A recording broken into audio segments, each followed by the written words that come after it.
Ok, je crois que je suis revenu là. Je crois que je suis de retour. Ouais, je crois que je suis de retour. Alors, nous devons tous travailler à réduire au maximum notre ignorance, moi y compris, parce que nous sommes forcément tous ignorants, quoique nous ne soyons pas ignorants des mêmes choses. Nous sommes forcément tous ignorants. Donc là, on a été coupé. J'attends que vous reveniez. Donc, comme je disais, nous sommes forcément tous ignorants, moi y compris, mais nous ne sommes pas tous ignorants des mêmes choses. Donc nous gagnerons à davantage réduire le diamètre de notre ignorance pour nous permettre d'aller vers la connaissance. Ok, donc on était en train de parler de l'enjeu des vaccins au niveau de l'Afrique. Pourquoi est-ce que ce n'est pas en Europe que les tests aujourd'hui se font? Et on a été coupé, j'ai eu un problème technique. Donc je disais, j'étais de disance que à la vérité, c'est tout simplement parce qu'en Afrique, c'est moins cher. En Afrique, c'est moins cher. En Afrique, c'est moins cher. En Europe, il y a un coût. Les vaccins ont un coût en Europe qu'on ne peut pas supporter en Afrique. Et puis en Afrique, c'est plus facile de briser les protocoles. Parce que ce qu'il faut savoir, c'est qu'il y a des préalables aux essais cliniques. Pour qu'un essai clinique soit validé, il y a des préalables. C'est-à-dire, il faut l'aval du pays dans lequel les essais cliniques doivent se faire. Il faut l'aval de ce pays-là. Ça s'appelle, c'est une espèce de feu vert. Vous voyez, l'Agence nationale de la sécurité du médicament donne son feu vert avant qu'un essai clinique ne se fait. Et pour suivre le test, il y a un comité d'éthique. Il y a un comité d'éthique qui suit le test, qui se rassure que le test, oui, c'est un test qui a déjà traversé tous les essais précliniques. C'est-à-dire qu'on ne vient pas expérimenter quelque chose sur les hommes alors qu'on n'a même pas encore utilisé une souris de laboratoire. Également, il faut signer le protocole d'accord. Le protocole d'accord, c'est-à-dire le protocole de consentement. Il faudrait que les personnes qui vont faire le test signent le protocole d'accord. Or, qu'est-ce qui se passe très souvent en Afrique? Des gens viennent, ils nous proposent des tests, soi-disant des campagnes de vaccination, en utilisant le mensonge.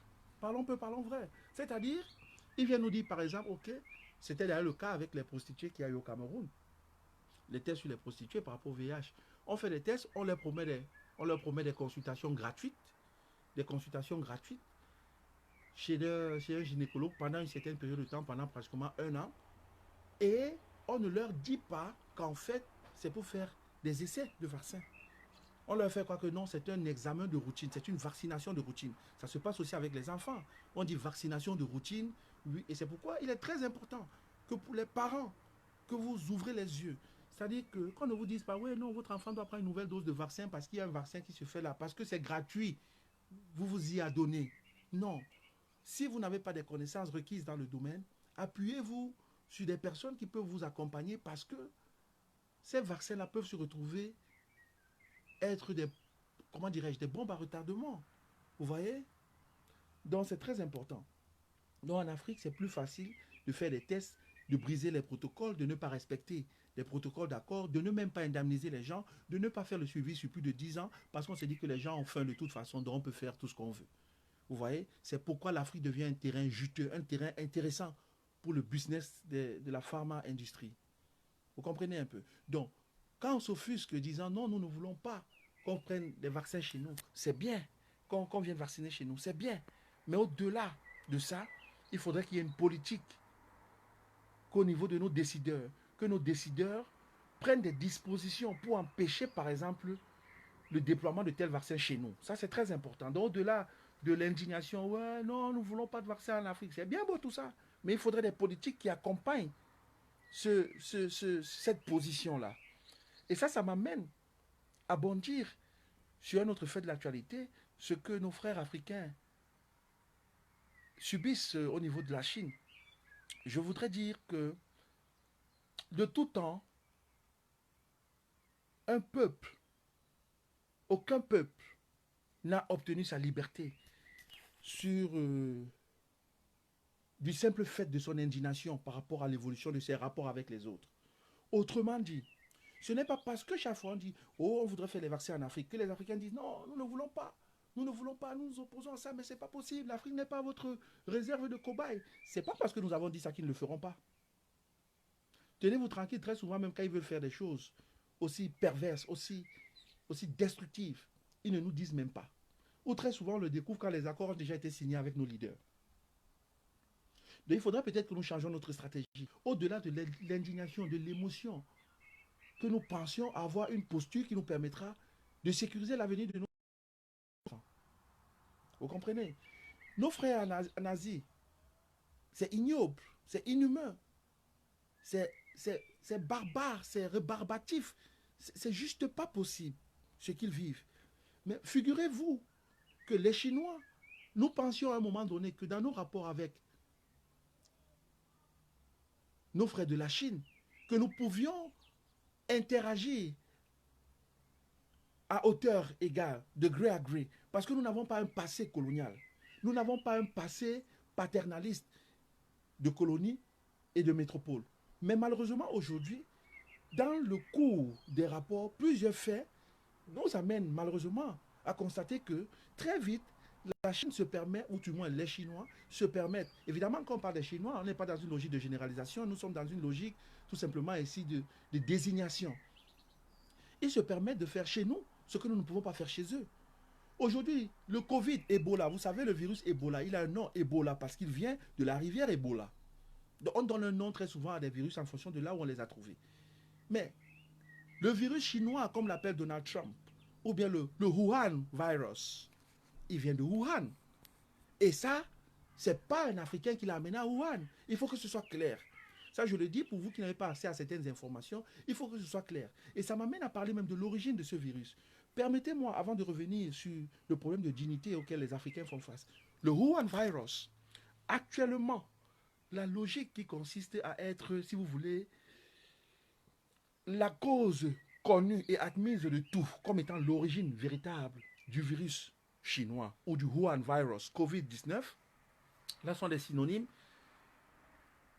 On dit que c'est un virus qui est à 96% présent dans la chauve-souris, mais comme en Chine, à Wuhan et dans le périmètre, on ne consomme pas les chauves-souris là-bas, que non, ce virus aurait atteint l'homme par un vecteur, un intermédiaire, autre intermédiaire étant le pangolin.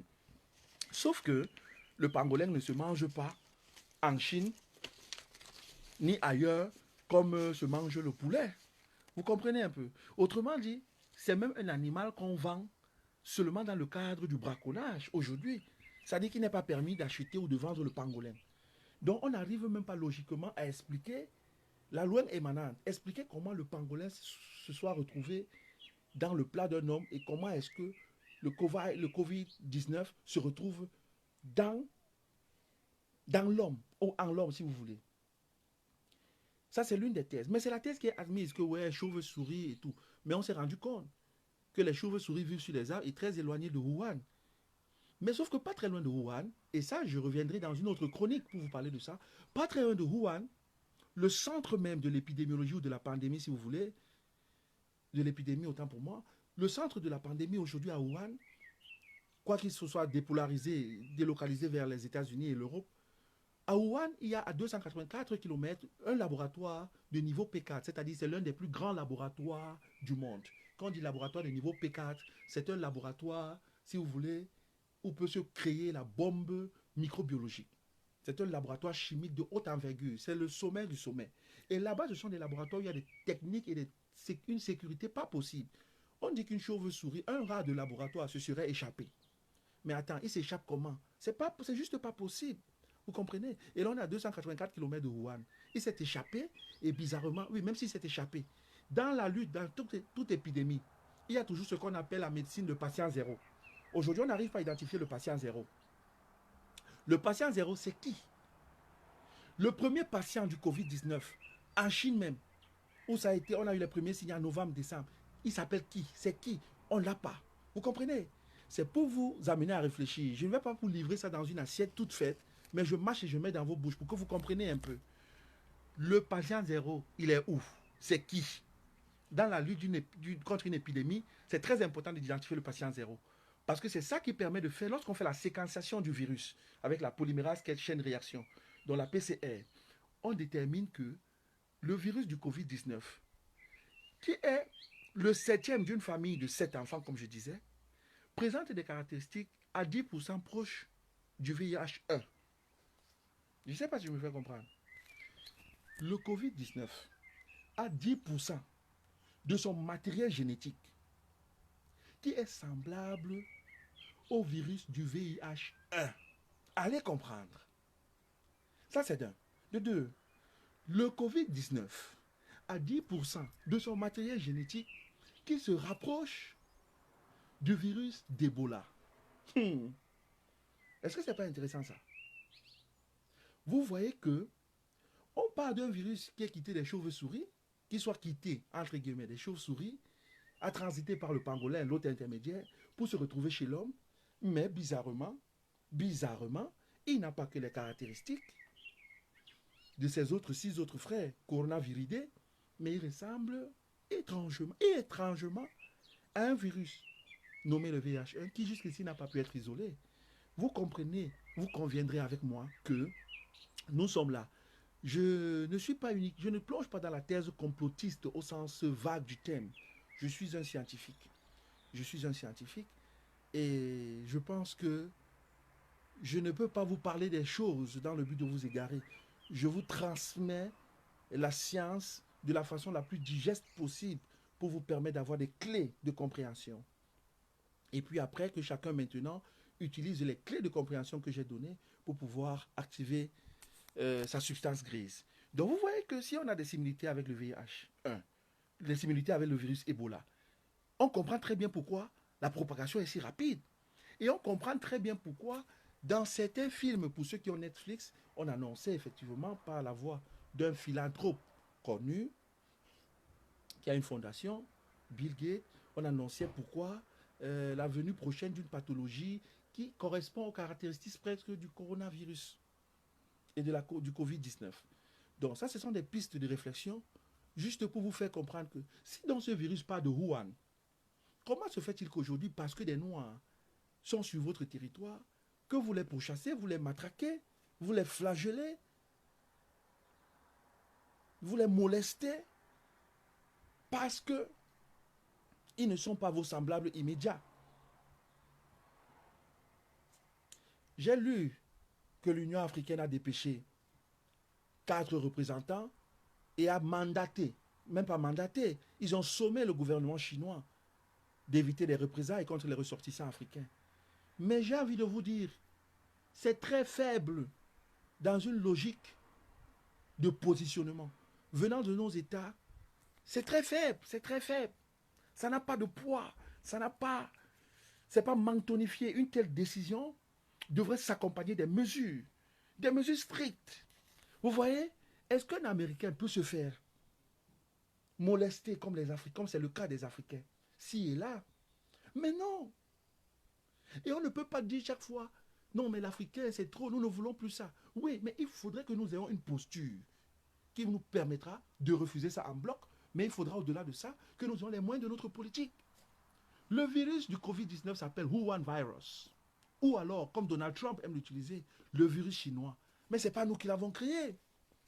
Encore que la démonstration précédente vous a permis de comprendre que c'est un virus, je le dis et je prends sur moi, je le prends sur moi, je remets, si vous voulez, je mets en jeu ma compétence et mon authenticité, mon autorité scientifique en vous disant que ce virus est tout, sauf ce qu'on veut nous faire croire. Vous comprenez?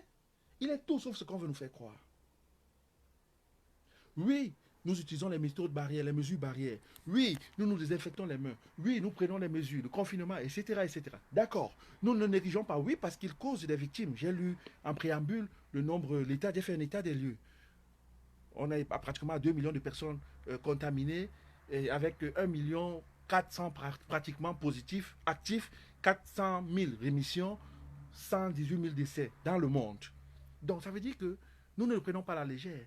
Même si on est encore très loin de la grippe espagnole de 1918, et même si on est encore très loin de des décès causés par la malaria, dont le paludisme, où on a 3000 décès toutes les 30 secondes. Même si nous sommes encore très loin des chiffres liés à la malnutrition, je voudrais dire oui, concentrons-nous sur le coronavirus. Mais Africains, n'oublions pas le sens de nos combats. Choisissons nos combats. Parce que vous voyez, aujourd'hui, cette histoire est tellement amplifiée. Nous sommes confinés pour ceux qui le sont, parce que nous autres, malheureusement, ou heureusement, nous ne le sommes pas. Bon, bref. C'est comme ça, la vie ainsi faite. On se rend compte que il y a une surmédiatisation de la chose. Et donc, toutes les autres pathologies, ça je le vois à l'hôpital au quotidien, toutes les autres pathologies, même qui sont des urgences médicales, passent comme des lettres à la poste. Elles sont occultées, carrément auscultées, elles sont carrément mises de côté. Pourquoi? Parce que tout tourne autour de la psychose, de la frénésie du Covid-19. Alors aujourd'hui, mon dévancier Jean-Paul Sartre a parlé des damnés de la terre. Pendant que hier on célébrait, entre guillemets, la résurrection du Christ, aujourd'hui on se rend compte que, eh bien, l'Africain est un sous-homme, il n'est pas valorisé à sa juste valeur, il est considéré comme une espèce en deçà de l'espèce humaine. Nos gouvernements ne disent rien. Et je vais vous dire une chose. C'est ça le problème aujourd'hui. Je vois, nous avons les intellectuels du dimanche, nous avons des intellectuels avant-gardistes, nous en avons qui font aussi un très bon travail. Mais j'ai envie de vous dire que je voudrais, le but de mon message, c'est que chacun de nous identifie son rôle dans cette partition. Les Américains disent no crisis should go to a waste. Identifie, toi mon frère qui m'écoute à l'instant présent, quelle peut être ta part, ta contribution dans toute cette cohorte. J'ai suivi que dans notre ville du Cameroun, je dis ville du Cameroun parce que pour moi l'Afrique est un pays et les pays traditionnels sont pour moi des villes. Parce que je m'inscris en faux avec la conférence, à la conférence de Berlin de novembre à février 1884 à 1885 où l'Afrique fut partagée comme un gâteau. Donc je dis, dans la ville du Cameroun et dans le quartier Bafoussam, on a deux ingénieurs qui ont fait quelque chose de sublime, qui ont utilisé cette pandémie du Covid-19 pour laisser parler leur génie inventif, leur génie créatif, leur innovation, leur esprit, leur inventivité. Vous voyez, ils ont créé une espèce je ne sais pas comment ça s'appelle en français, bref, une espèce de portail qui leur permet ainsi de désinfecter les mains de façon automatique. C'est ça l'inventivité, c'est ça la créativité. Vous voyez, ils ont actionné le génie créateur à l'intérieur. Ils se sont dit, oui, mais le Covid, confinement, mais on ne va pas se limiter à ça. Il y a une vie avant le confinement, une vie après le confinement. Et aujourd'hui, à l'ouest du Cameroun, salut Alain Junior, avant le confinement et après le confinement, les gars doivent être capables de vaquer à leurs occupations et de mener des vies décentes. Moi, j'ai jamais vu, ça fait 16 ans dans ce pays, je dis 16 ans, j'ai jamais vu en 16 ans des rues aussi mortes, aussi désertes. Mais on dirait qu'on est rentré à l'époque hitlérienne, où les uns et les autres ont peur, tout le monde se cache, chacun a peur d'être malade. Et nous autres, alors qui sommes des sacrifiés, nous allons faire comment? Parce que nous devons nous rendre à l'hôpital, nous devons prendre en charge ceux qui sont malades. Nous rentrons dans nos familles très souvent, il faut vivre un peu, il faut rester un peu loin des enfants, de peur de ne les contaminer, de peur de n'être soi-même contaminé et ne pas le savoir. Et vous savez que les tests ne sont pas disponibles en grande quantité, comme pour dire qu'on ne peut pas faire des tests à tort et à travers. Les tests sont limités. Donc voilà la réalité du problème. Le virus s'appelle le Wuhan virus, découvert en Chine. Et je vous dis, ils ne nous disent pas la vérité. Je ne suis pas dans la thèse complotiste, mais c'est un fait. Ils ne nous disent pas la vérité. Et ils ne nous la diront même jamais. Parce qu'en fait, ils vont la dire à ceux qui sont les bailleurs financiers de l'OMS. J'ai nommé Bill Gates. J'ai nommé tous ces structures, suprastructures pharmaceutiques qui investissent de l'argent. Vous savez, ils nous donnent de la main gauche et ils reprennent de la main droite. Je vais vous dire pourquoi est-ce que ces bienfaiteurs, ces philanthropes donnent beaucoup d'argent en Afrique. Pourquoi ils ne le font pas ailleurs? Parce qu'en fait, cet argent est déduit de leurs impôts. Vous savez, dans ces pays à l'Hexagone, c'est-à-dire en Europe, en Occident, aux États-Unis, un peu partout, quand vous avez votre... On regarde la nature, hein, elle est belle, elle nous permet un peu de rafraîchir la mémoire pendant qu'on parle des choses sérieuses. Voilà. Donc, quand ils font un don en Afrique, ce don-là, l'argent ne quitte pas de leur poche. C'est-à-dire que s'il a des impôts de 100 000 euros qui devraient être prélevés sur leur salaire annuel, parce qu'il fait un don de 80 000 euros, Dieu sait qu'il ne donne pas tous les 80 000 euros, on déduit ça de ses impôts et il ne paye qu'une taxe d'impôt de peut-être 20 000. Donc en fait, ils nous aident entre guillemets, nous les pauvres entre guillemets. Mais au fond, ils s'aident eux-mêmes. Vous comprenez un peu? Maintenant, quand je dis tout ça, je ne dis pas que parce que la maladie se rapproche avec un matériel génétique à 10% semblable au VIH1 et au virus Ebola. Je ne dis pas qu'à cause de ça, on ne doit pas respecter les mesures barrières. Il faut tousser là dans le coude quand c'est possible, ou alors sur un mouchoir, sachant que ce mouchoir est à usage unique. À usage unique, il faut respecter les mesures barrières. Il faut rester confiné. Mais là même encore, je voudrais parler à mes frères. Faisons attention, je vois les masques qu'on fabrique là, c'est bien. C'est bien parce qu'on ne va pas attendre que la Chine nous livre les masques. On ne va pas attendre que le gouvernement nous livre des masques. Déjà, ça coûte très cher. Vous avez suivi cette histoire où l'Allemagne et la France ont fait des commandes de masques. Et pendant que les masques étaient sur l'aéroport, sur le tarmac en Chine, mais qu'est-ce qui s'est passé? Des envoyés, des émissaires des États-Unis sont venus ravis acheter cette marchandise en proposant plus d'argent. Les Chinois ont dit, mais nous donnons les masques aux plus offrants. Aux plus offrants, ils ont donné les masques aux Chinois. Les Chinois aux Américains, autant pour moi. Les Européens étaient en attente des masques. Et c'est comme ça qu'il y a eu une flambée des prix de masques. Il y a deux types de masques. Les masques chirurgicaux et les masques artisanaux. Le masque chirurgical, c'est-à-dire ce qu'on utilise à l'hôpital qui est vert là, lui, jusqu'aujourd'hui, même les chercheurs scientifiquement n'ont pas encore pu prouver la durée du temps nécessaire. Au départ, par exemple, je prends le cas dans mon hôpital. Au départ, on nous a dit, j'en utilisais à peu près 4 par jour. 4 par jour, c'est-à-dire après 3 heures, je changeais. 3 heures, je changeais. Quand il y a eu la pénurie, on nous a demandé de ne plus, on n'utilisait plus les masques chirurgicaux parce qu'en fait, comme souvent, très souvent, j'ai la barbe. Ceux qui ont la barbe ne pouvaient pas garder, il y avait un masque plus adhésif, c'est-à-dire qui tenait plus au niveau des narines. Avec la barbe, tu ne pouvais pas le mettre. Donc d'ailleurs, tu étais obligé de raser la barbe. Vous pouvez constater d'ailleurs, il fallait raser la barbe pour que ce masque-là tienne bien. Et ce masque-là, on pouvait l'utiliser toute une journée. C'était bien. Sauf qu'à un moment, il y a eu la pénurie. Quand il y a eu la pénurie, qu'est-ce que les gens doivent faire? Quand il y a eu la pénurie, il a fallu que les gens commencent à fabriquer leurs propres masques. Et moi, je salue le génie de mes frères africains, camerounais et autres. Parce que les gars ont commencé à fabriquer les masques avec les frondes et tout ça. Sauf que mes frères, faisons attention. Vous voyez le directeur de l'OMS, l'Éthiopien Tedros, comment il s'appelle encore? Ghebreyesus. Tedros Adamon Ghebreyesus, le directeur de l'OMS, a déconseillé le port systématique des masques. Pourquoi? Je ne suis pas d'accord avec lui. Il a déconseillé le port systématique de masques parce qu'il dit qu'en portant les masques, on oublie les autres mesures barrières, notamment se laver les mains. Il a dit que parce qu'on porte le masque, on se dit, ah, on est protégé de la maladie. Et donc, on oublie de laver les mains, on oublie de respecter la distance sociale, on oublie de se tenir un peu à l'écart des gens. Et il a dit, le port de masque peut donc entraîner une propagation rapide du virus. Moi, je dis, ça c'est ce que lui a dit. Mais ce qui est bien dans la science, c'est qu'il y a la norme scientifique et puis il y a ce qu'on appelle les violeurs de loi. Les violeurs de loi, ce sont les anticonformistes. Les anticonformistes, ce sont les visionnaires. Le professeur Didier Raoult, par exemple, c'est un anticonformiste.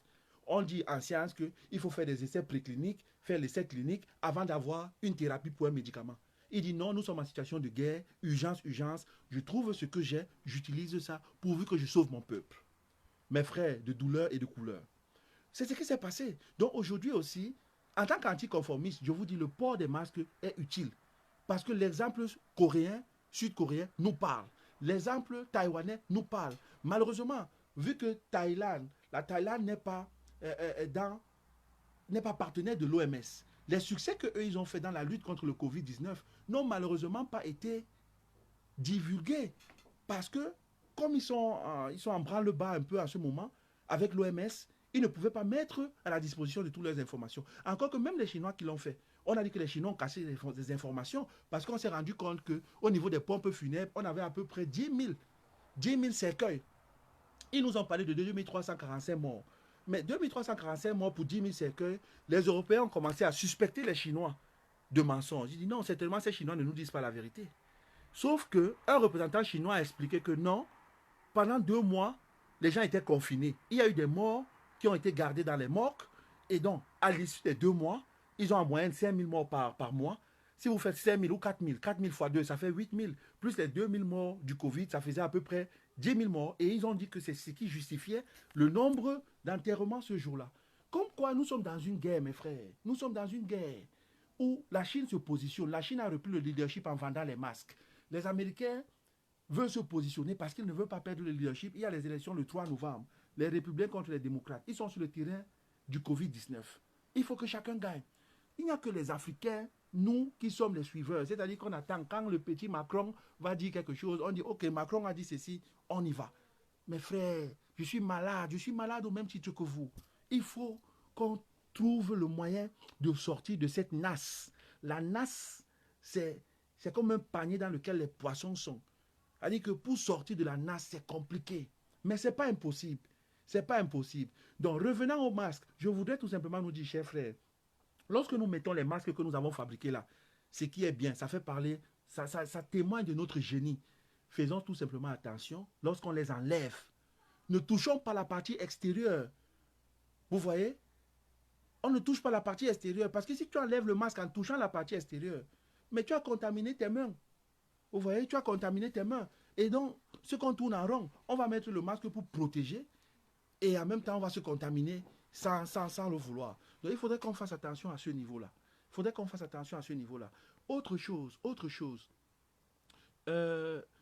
Il n'est pas encore prouvé scientifiquement que même les détergents ou les solutions alcooliques de 95 degrés réussissent à laver ces masques-là pour un emploi nouveau. C'est-à-dire que quoi? C'est-à-dire qu'il y a des masques jetables. Les masques jetables emploi usage unique. Quand tu finis d'utiliser, tu peux jeter. Ça, ce n'est pas un problème.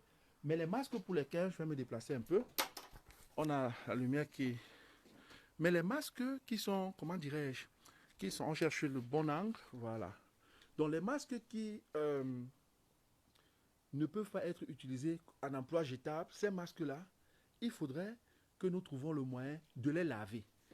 Là même, la communauté scientifique est départagée. Certains disent que oui, non, qu'on les lave dans une machine à 60 degrés, après on peut les réutiliser. D'autres disent non, on ne sait pas encore si le virus meurt à 60 degrés.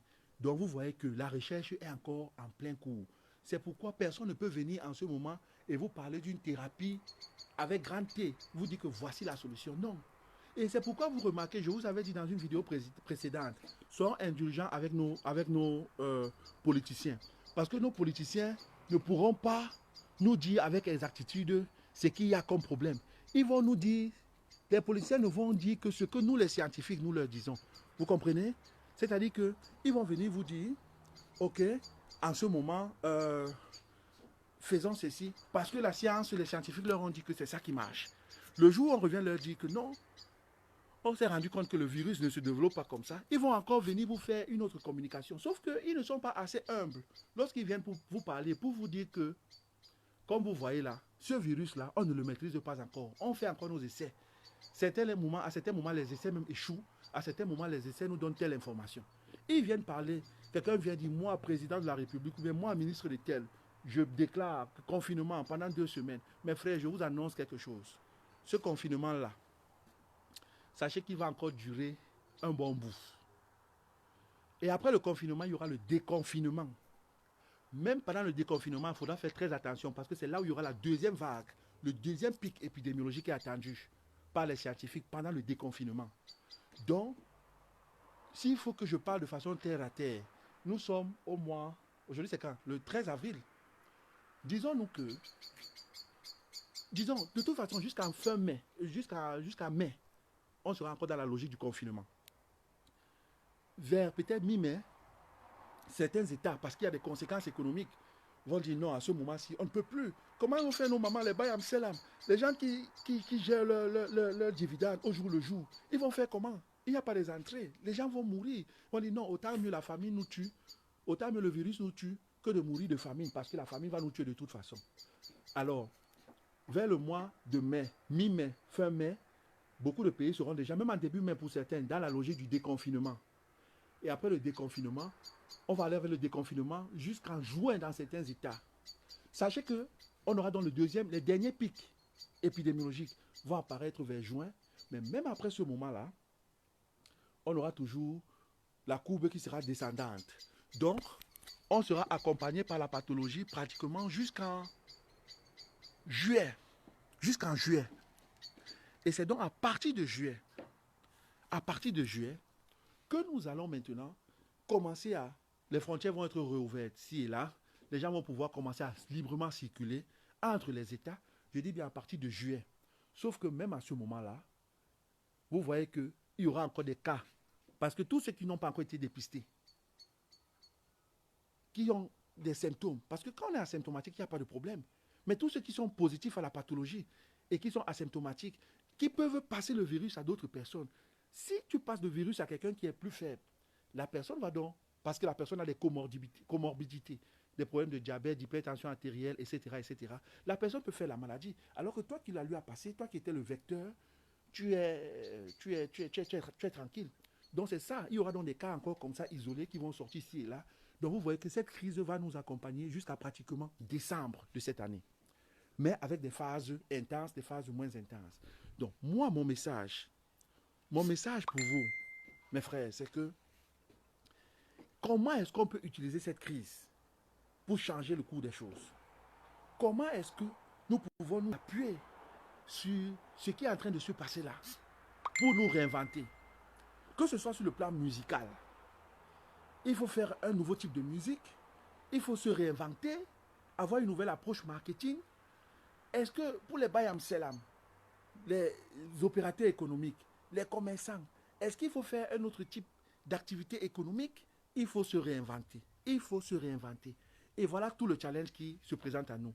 Donc je reviendrai, je n'ai pas toujours beaucoup de temps après le boulot pour vous faire ces directs-là, mais j'ai beaucoup de choses que je voudrais partager avec vous. Parce que je pense qu'il y a des gens qui m'ont écrit en inbox.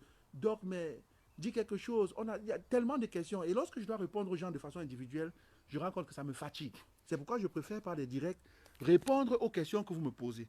Donc, vous qui avez des questions, n'hésitez pas à les poser. Parce que quand je reviendrai, je vais répondre aux questions que vous aurez posées. Je vais répondre aux questions que vous aurez posées. Vous comprenez? Il y a tellement de choses. On ne nous dit pas la vérité, mes frères. Vous n'avez même pas 10% de la vérité. Vous naviguez comme ça. On va vous dire tel nombre de morts, tel nombre de ressuscités, tel nombre de malades rétablis, tel nombre de ceci. Bon, ça, c'est des informations qui ne sont pas importantes pour moi. Parce que ça n'aide à rien. Les gens sont dans le désarroi. Ils ont besoin de la contagion de l'espoir et non de la contagion du doute et de la peur. Donc, je vous laisse, mais je vous promets de revenir incessamment pour vous parler de comment est-ce que nous pouvons tirer de cette crise. Je vous ai pris l'exemple de ces jeunes Camerounais à Bafoussam, au quartier Bafoussam, dans la ville du Cameroun, qui ont fait quelque chose d'extraordinaire. Il y a aussi des gens comme ça au Soudan du Sud qui ont réalisé des conceptions de masques et de respirateurs artificiels. Comme pour vous dire que c'est dans les moments difficiles que le génie inventif et créatif doit se mettre en place. Je vous aime, je vous embrasse. C'était La Montagne Sensible, votre doc. Posez vos questions en inbox et tout. J'essaierai d'apporter des éléments de réponse et j'essaierai d'aménager un peu de temps pour revenir à vous incessamment. Donc, ce n'est pas la chose la plus facile, mais je vais toujours m'arracher comme ça pour vous donner quelques éléments utiles.